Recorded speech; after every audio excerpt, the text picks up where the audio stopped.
Hello everyone, welcome to Ved academy. आज हम करने वाले हैं क्लास 7 का first chapter, that is the nutrition in plant and animal. तो इसका हमने पहला पार्ट जो कि क्वेश्चन नंबर 1 से 10 तक है, मैंने ऑलरेडी वीडियो पोस्ट कर दिया है, आप जाके उसे व्यू कर सकते हैं। और ये सेकेंड पार्ट है जिसमें हम 11 से 20 क्वेश्चन सॉल्व करने वाले हैं 1 बाय 1, और वो भी समझ के। तो इससे रिलेटेड अगर कोई डाउट रह जाता है तो do comment me in the comment section. And अगर चैनल में नए हैं तो चैनल को सब्सक्राइब ज़रूर कर लीजिए, और अपने फ्रेंड्स के साथ ये वीडियो शेयर करना बिल्कुल मत भूलिए, क्योंकि उनको भी इतने ही हेल्पफुल हो उनका ओलंपियाड का एग्ज़ाम, इसीलिए। ओके, तो चलिए 11 क्वेश्चन नंबर 11 से क्वेश्चन नंबर 20 तक सॉल्व कर लेते हैं 1 बाय 1। तो यहाँ पे हम क्वेश्चन नंबर 11 पे चलते हैं डायरेक्ट। क्वेश्चन नंबर 11 में क्या पूछा है? क्वेश्चन नंबर 11 है, which of the following statement is are incorrect. तो यहाँ पे आपको जो स्टेटमेंट इनकरेक्ट है वो आपको बताना है। तो पॉइंट 1 में दिया है, parasitic plant develop special root like structure called haustoria. तो जाहिर सी बात है, पैरासाइटिक प्लांट हम उसे कहते हैं जो अपना खाना खुद नहीं बनाता, दूसरे प्लांट पे डिपेंड होता है अपने फूड के लिए। और आपने देखे होंगे, और उसके मतलब जो होस्ट प्लांट होता है वो अपना मीन्स जो स्पेशल रूट होता है वो डेवलप करता है, जो दूसरे प्लांट के ऊपर डालता है, तो उसे हम हॉस्टीरिया कहते हैं। So this is the correct option और करेक्ट स्टेटमेंट। 2 में बोला है, ingestion is the process of utilising the absorb nutrition to food energy to produce energy for various body function.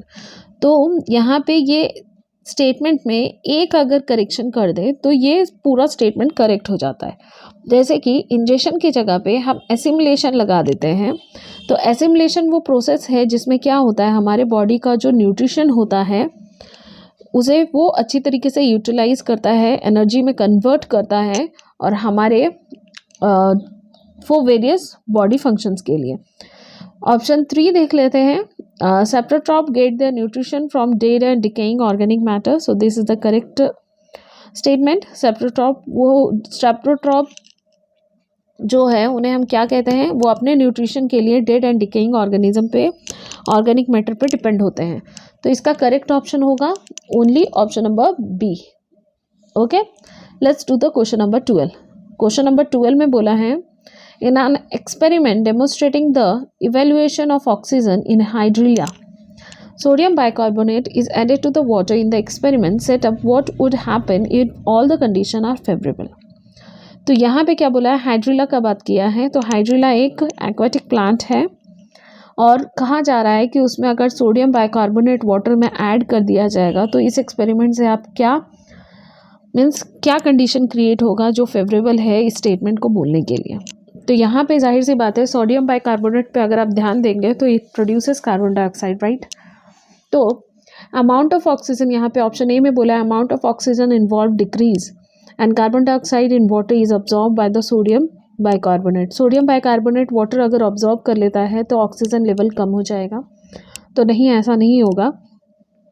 Option B में बोला है, amount of oxygen involve decrease और the availability of carbon dioxide increases. Carbon dioxide increase हो जाएगा तो oxygen level decrease हो जाएगा, तो ऐसा भी नहीं होगा।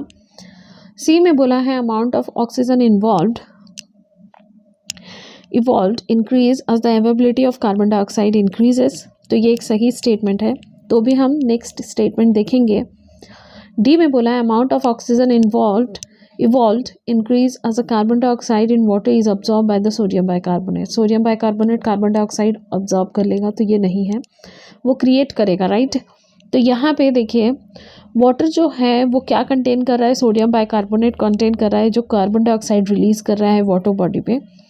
जिस तरीके से वाटर बॉडी में कार्बन डाइऑक्साइड अवेलेबल होगा तो जाहिर सी बात है फोटोसिंथेसिस जो होगा वो भी ज़्यादा होगा, इंक्रीज होगा इन कंडीशन में। जब फोटोसिंथेसिस होते हैं तो क्या होता है, ऑक्सीजन जो है वो ज़्यादा प्रोड्यूस्ड होता है, तो दोनों का ही लेवल बढ़ेगा। Amount of oxygen involve increases as the availability of the carbon dioxide. Carbon dioxide के अवेबिलिटी से फोटोसिंथेसिस होगा, जिसके बाद से ऑक्सीजन लेवल जो हैगा वो इंक्रीज होगा। तो option C will be your correct answer. Okay, let's do the question number 13। Question number 13 में क्या दिया है? Crops require nitrogen to synthesise their protein. The bacteria rhizobium helps some of the crop to get nitrogen with which of the following statement is incorrect regarding rhizobium. Rhizobium से related क्या चीज़ है जो incorrect है? तो मैं आपको बता दूं, राइबोजियम जो है it is a type of a bacteria and इसे आप ये भी कह सकते हैं कि ये अपने फूड के लिए क्रॉप्स के ऊपर डिपेंड होता है। इन अ बेनिफिट वो क्या करता है कि क्रॉप को भी बेनिफिट देता है उसका। हमारे एटमॉस्फेयर में 70% नाइट्रोजन अवेलेबल है, बट इसे जो लिग्यूमस प्लांट होते हैं जैसे कि पल्सेस के प्लांट्स हो गए, प्रोटीन से रिलेटेड जो प्लांट्स होते हैं वो डायरेक्ट इस नाइट्रोजन को एयर से नहीं ले सकते हैं। तो राइजोबियम जो है उन्हें फिक्सेशन करके देता है नाइट्रोजन सॉइल में, जिसकी वजह से लिग्यूमिनस प्लांट जो होती है उनको भी नाइट्रोजन की दरकार होती है जो उनकी पूरी हो जाती है, और राइजोबियम को उसके बदले में वो खाना प्रोवाइड करती है। ओके, तो यहाँ पे राइजोबियम के बारे में जितना मैंने आपको जानकारी दी है उसी से रिलेटेड आपके ऑप्शंस भी होंगे अभी शायद। तो चलिए देखते हैं कौन सा ऑप्शन सही या गलत है। तो यहाँ पे इनकरेक्ट स्टेटमेंट हमें निकालना है राइजोबियम का। तो ए में बोला it convert atmospheric nitrogen into a soluble form that the plant can absorb from the soil. तो ये स्टेटमेंट मैंने आपको बताई है। It can make its own food. तो यहाँ पे कहा जा रहा है राइजोबियम जो है वो अपना खाना खुद बना सकता है। तो मैंने आपको पहले ही स्टार्टिंग में बोला कि राइजोबियम अपना खाना खुद नहीं बना सकता, तो ये स्टेटमेंट इनकरेक्ट है। सी देख लेते हैं। सी में बोला it live in the root nodules. जाहिर सी बात है जो राइजोबियम है वो रूट के नोड्यूल्स में रहते हैं लिग्यूमिनस प्लांट के, जैसे कि ग्राम हो गया, पी हो गया, मूंग हो गया। नंबर डी में बोला है राइजोबियम जो है वो legume association is a way of replenishing essential nutrition in the soil. तो इन दोनों का एक अच्छा एसोसिएशन है, पार्टनरशिप भी बोल सकते हैं, जिसकी वजह से दोनों को ही एक दूसरे से अच्छा खासा न्यूट्रिशन मिल जाता है। And replenishing essential nutrition in the plant in the soil. तो यहाँ पे 13 का जो होगा इनकरेक्ट स्टेटमेंट जो यहाँ पे आपको बोला गया है वो होगा ऑप्शन नंबर बी। राइजोबियम जो है वो अपना खाना खुद प्रिपेयर नहीं कर पाता, बिकॉज इसे हम हेटेरोट्रॉपिक कहते हैं एंड देयरफॉर ये जो है रूट नोड्यूल्स में रहता है लिग्यूमिनस प्लांट के, जहाँ उसे फूड और शेल्टर दोनों इन रिटर्न में मिलती हैं। तो चलिए यहाँ पे क्वेश्चन नंबर 14 देख लेते हैं। क्वेश्चन नंबर 14 में क्या बोला है? Refer to the given table. यहाँ पे जो टेबल दिया गया है फूड मटेरियल का, प्लेस ऑफ डाइजेशन का एंड डाइजेशन एंजाइम का। पहला में आपको दिया है फूड मटेरियल में स्टार्च, दूसरा प्रोटीन, तीसरा फैट। तो ये कहाँ डाइजेस्ट होता है वो आपको बताना है। तो स्टार्च का जो डाइजेशन प्रोसेस होता है वो माउथ से स्टार्ट होता है, वहाँ पे जाके वो सॉफन होता है, ब्रेक डाउन होता है स्टार्च। जो सेलिवरी एमिलेस जो है वो एंजाइम जो होता है वो स्टार्च को ब्रेक डाउन करने में हेल्प करता है। फूड मटेरियल अगर प्रोटीन की बात करें तो प्लेस ऑफ डाइजेशन उसका स्टमक होता है, और इसे जो बैक्टीरिया जो एंजाइम इसे डाइजेस्ट करने में हेल्प करती है वो है pepsin. Okay, pepsin is a type of enzyme which help to break down the protein. Number 3 में आपको फैट बोला है। तो प्लेस ऑफ डाइजेशन अगर हम फैट का बोलें तो स्मॉल इंटेस्टाइन है, और इसे ब्रेक डाउन करने में जो एंजाइम हेल्प करती है वो है लिपासे। ओके, तो इसका सही आंसर होगा आपका answer number A. Okay, so let's tick out on the answer number A. तो यहाँ पे क्वेश्चन नंबर 15 दिया गया है। क्वेश्चन नंबर 15 को देख लेते हैं हम अच्छी तरीके से। द स्टेप ऑफ डाइजेशन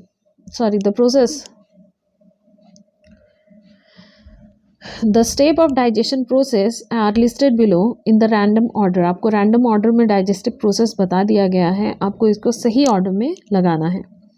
पहला दिया है water and some salt from undigested food are absorb. तो वाटर और जो अनडाइजेस्टेड फूड होता है ये अब्जॉर्ब का जो प्रोसेस है ये सबसे लास्ट में होता है।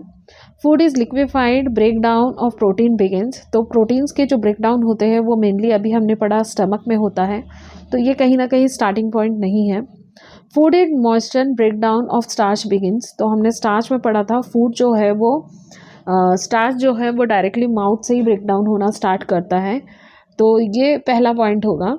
नंबर 4 पॉइंट में बोला है protein carbohydrate and fat break down nutrients are majority observe into the blood stream. तो जो प्रोटीन कार्बोहाइड्रेट और फैट हमने खाया है वो ब्रेक डाउन होता है और इसके न्यूट्रिशन हमारे ब्लड स्ट्रीम अब्जॉर्ब कर लेती है। तो आपको इन सही ऑर्डर में इसे लगाना है। तो सबसे पहला ऑर्डर होगा number 3, that is the food is moisture. फिर उसके बाद होगा break down of starch begins. फिर उसके बाद होगा आपका फूड इज नंबर 3 सबसे पहले होगा, सॉरी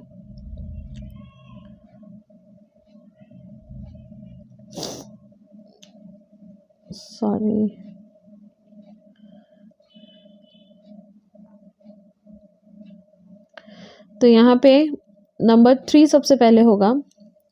फिर उसके बाद नंबर 2 होगा जहाँ पे फूड लिक्विफाइड होता है और फिर प्रोटीन ब्रेक डाउन होना बिगिंस होता है। फिर उसके बाद नंबर 4 होगा जहाँ पे protein carbohydrate fat break down होता है और ये न्यूट्रिशन हमारे ब्लड स्ट्रीम जो है वो अब्जॉर्ब करती है। फिर नंबर 1 है वाटर, जो है वाटर एंड सॉल्ट जो है वो अनडाइजेस्टेड फूड से, अब अनडाइजेस्टेड फूड जो हो गया वो फिर बाद में अब्जॉर्ब किया जाता है आपके स्मॉल इंटेस्टाइन में। तो इसका सही आंसर होगा 3241 विच is the option number D. ठीक है, होप सो आपको समझ में आ रहा होगा। Let's do the another page. तो अनदर पेज में आपको 16 से 20 तक क्वेश्चन हम सॉल्व करेंगे which is the achiever section. So achiever section mainly बहुत ही डायग्राम ये वो से रिलेट करता है but it is interesting to. तो क्वेश्चन नंबर 16, 17 एक दूसरे से रिलेट करता है। तो हम इसे सबसे पहले देख लेते हैं। यहाँ पे आपको एक लेबल डायग्राम दिया गया है, अगर आप ध्यान से देखेंगे तो this one is the label diagram जो आप सबसे पहले लेबलिंग कर सकते हैं। Z जो है वो आपकी स्मॉल इंटेस्टाइन है, Y जो है वो आपकी लार्ज इंटेस्टाइन है and X is the anus. तो यहाँ पे refer to the given diagram showing a part of human alimentary canal and answer the following question. तो नंबर 16 में आपको बोला है विच ऑफ द लेवल diagram structure remove most water and from the undigested food. तो कौन सा ऐसा डायग्राम है, यहाँ पे लेबल डायग्राम है जो रिमूव करता है मोस्ट ऑफ द वाटर हमारे बॉडी से फ्रॉम द अनडाइजेस्टेड फूड। तो इसका सही आंसर होगा लार्ज इंटेस्टाइन। लार्ज इंटेस्टाइन जो है वो अब्जॉर्ब करता है most of the water from the undigested food. तो यहाँ पे सही आंसर होगा Y which is the option number B. Okay, now question number 17 देख लेते हैं। क्वेश्चन नंबर 17 बोला है which of the following statement is correct. कौन सा स्टेटमेंट जो है वो करेक्ट है। नंबर ए में बोला है absorption of nutrition from the absorption of nutrients from the digested food take place in Z। तो जितना भी न्यूट्रिशन है हमारा टेक प्लेस होता है Z में, तो ये सही है विच is the small intestine. Now the undigested food जो है वो फिर पास आउट हो जाता है Y को, आउट द स्ट्रक्चर Y। तो ये जाहिर सी बात है स्मॉल इंटेस्टाइन की काम होने के बाद वो जो फूड है वो Y की तरफ जाता है विच is the large intestine. X जो है वो ओपनिंग है, ओपनिंग एट द एंड, वो एंड है डाइजेस्टिव सिस्टम का। तो ये भी सही है। तो इसका सही आंसर होगा number D, all of this. Okay, let's do the question number 18। तो क्वेश्चन नंबर 18 आपका यहाँ पे which graph shows the effect of temperature on the rate of photosynthesis of the aquatic plant such as the elodea. तो यहाँ पे इलोडिया क्या है, अगर आपको ऐसा लगता है तो मैं बता दूँ, इलोडिया इज़ अ एक्वेटिक प्लांट। तो यहाँ पे आपको दिखाया गया है the effect of rate of temperature के इफेक्ट से किस तरीके से फोटोसिंथेसिस जो है एक्वेटिक प्लांट का सच एज इलोडिया का, वो ग्राफ को आपको यहाँ पे दर्शाया गया है। तो आपको पता होना चाहिए जब टेम्परेचर राइज होता है तो फोटोसिंथेसिस भी अप हो जाती है। तो यहाँ पे दिया गया है, देखिए इस पार्ट में अगर आप देखेंगे तो ऑक्सीजन रिलीजेस दिया गया है, इस पार्ट में टेम्परेचर दिया गया है आपको। तो यहाँ पे देखिए टेम्परेचर 0 है तो आपका ऑक्सीजन रिलीज कम हो गया है। यहाँ पे टेम्परेचर कम हुआ है तो ऑक्सीजन रिलीज मतलब बढ़ गया है। तो ये दोनों ही स्टेटमेंट गलत है। वी ऑल नो जब भी ऑक्सीजन लेवल का कब इंक्रीज होता है, जब फोटोसिंथेसिस प्रोसेस मीन्स चरम पे मतलब बहुत ही हाई में हो रही होती है, क्योंकि जब भी प्लांट में फोटोसिंथेसिस प्रोसेस होती है उस वक्त क्या होता है, सबसे ज़्यादा ऑक्सीजन रिलीज होता है। ठीक है, तो यहाँ पे देखिए ऑक्सीजन रिलीजेस। अब यहाँ पे टेम्परेचर देखिए, इस हिसाब से अगर आप देखोगे तो ऑप्शन नंबर सी जो है ये इसका करेक्ट आंसर होगा। ओके, सो मैं डायरेक्टली यहाँ पे ऑप्शन नंबर सी को करेक्ट कर देती हूँ। Let's do the question number 19. So 19 the Venn diagram shows a D-starch vegetated leaf. तो यहाँ पे D-starch vegetated, तो आपने D-starch फिर starch containing leaves, इसके बहुत सारे एक्सपेरिमेंट पहले की क्लासेस में किए हैं, तो ये आंसर आपको बहुत इजी जाएगा। The given diagram shows a D-starch vegetated leaf partially covered by a black paper is placed in a bright light for several hours. तो यहाँ पे एक ब्लैक पेपर लगाया गया है, अगर आप ध्यान देंगे, और ये अब ये ब्लैक पेपर, अब इस पत्ते को इन्होंने क्या किया है, ब्राइट लाइट में रखी है, placed in a bright light for several hour. तो अब यहाँ पे ये दिखाया जा रहा है कि ये ग्रीन एरिया है, this one is the green area, this one is the white area and this is a black pepper. Okay, तो अब यहाँ पे आपको क्या बताया जा रहा है, 4 disc and then cut from the leaf as the position shows and tested for starch. Which dish does not contain starch? कौन सा डिश जो है वो स्टार्च कंटेन नहीं करेगा। तो सबसे पहले हम डिस्क 1-3 की बात कर ले, तो 1-3 जो है ये एक वाइट एरिया दिखा रहा है प्लांट का। तो जाहिर सी बात है, जब अगर प्लांट का एरिया जो है वो ग्रीन नहीं है, इट मीन्स वो क्लोरोफिल कंटेन नहीं करता है, और जो एरिया में क्लोरोफिल कंटेन नहीं है वहाँ पे फोटोसिंथेसिस नहीं हो सकता। तो स्टार्च का वहाँ पे मिलना वो भी पॉसिबल नहीं है। ओके, अब जो जहाँ पे ब्लैक पेपर लगाया गया है जैसे कि नंबर 4 में, अब वहाँ पे उस चीज़ को ब्लैक पेपर से ढका गया है, तो जाहिर सी बात है वहाँ पे क्लोरोफिल होते हुए भी फोटोसिंथेसिस की प्रोसेस नहीं होंगी। जो 2 है उसमें फोटोसिंथेसिस की प्रोसेस होंगी, तो वहाँ पे स्टार्च कंटेन दिखाया जाएगा, राइट। तो यहाँ पे जाहिर सी बात है 1-3 में इसलिए नहीं दिखाएगा because it is a white part of a plant, white area of a plant where chlorophyll is absent, right. When the pigment chlorophyll is absent then the photosynthesis process will not be done. And 4 में done हो सकता है, लेकिन ये जो part है ये sunlight नहीं मिल रहा है इसे, तो फोटोसिंथेसिस प्रोसेस नहीं होगा। तो यहाँ पे आपका सही आंसर जो होगा वो होगा answer number A, which is 1, 3 and 4 only, जहाँ पे स्टार्च कंटेन नहीं होगा। चलिए नेक्स्ट क्वेश्चन देखते हैं, विच is the last question 20 number. Refer to the given graph which shows the effect of pH on the activities of 3 enzyme X, Y and Z. तो यहाँ पे enzyme की बात हो रही है, तो pH which shows pH effect, किस तरीके का pH effect यहाँ पे दिखा रहा है, ये बोल रहा है यहाँ पे। तो pH आप समझ लीजिए, pH एक इंडिकेशन होता है जिसके थ्रू हम ये जान सकते हैं कि कोई भी चीज़ कितनी एसिडिक अल्कलाइन है। ठीक है, एसिडिक मतलब कितना एसिड है उसमें, अल्कलाइन मतलब जो ना एसिडिक हो और ना ही बेस हो, इट इज़ अ न्यूट्रल। तो यहाँ पे देख सकते हैं आप which of the following are possible location. तो यहाँ पे एक्स दिखाया है आपको, वाई एंड जेड दिखाया है, पीएच लेवल नीचे दिखाया है, रेट ऑफ रिएक्शन दिखाया है। तो यहाँ पे देखिए जाहिर सी बात है इस ग्राफ में ये क्लियरली दिखाया है कि एंजाइम एक्स जो है वर्क्स बेस्ट ऑन एसिडिक में वो बहुत बेस्ट वर्क करेगा। यहाँ पे y जो है वो बहुत एफिशिएंट दिखाया है, pH स्लाइटली लेस दिखाया है देन 7, और एंजाइम 7 जो है वो मोस्ट इफेक्टिव दिखाया है, अल्कलाइन pH दिखाया है इसे। जैसे कि ह्यूमन के गैस्ट्रिक जूस होते हैं स्टमक में, pH उसका अगर आप pH रेंज देखेंगे तो it may be from 1 to 2 और 1.5 to 2.5 लाइक दैट। जो जैसे कि एंजाइम है, जैसे कि पेप्सिन हो गए, तो ये आपके स्टमक में फाउंड होते हैं। तो सिमिलरली और स्लाइटली इसका अगर आप पीएच लेवल देखोगे तो वो 6.8 होता है। तो वेयर स्लेवरी एमिलेस एंजाइम जो है वो बहुत ही इफेक्टिव होता है।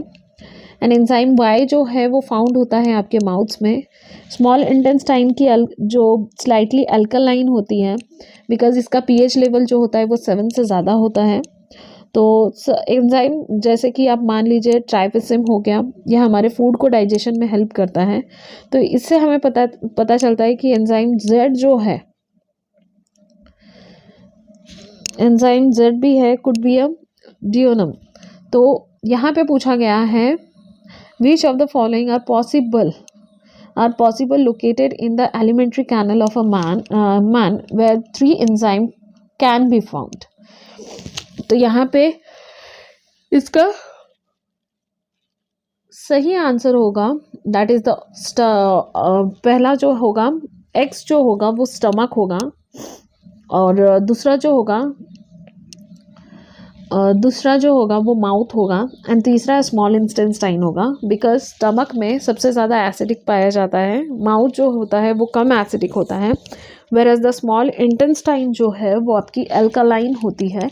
तो इसीलिए इसका सही ऑप्शन होगा ऑप्शन नंबर डी। ओके, तो होप्स आपको यहाँ तक ये चैप्टर समझ में आया होगा। हम नेक्स्ट चैप्टर ज़रूर करेंगे, एंड तब तक के लिए हमारे चैनल पे बने रहिए। And don't forget to give me a comment if you like this video. Do comment me that you love this video or nice explanation, and do share this video with your community. Okay, तब तक के लिए stay tuned and bye.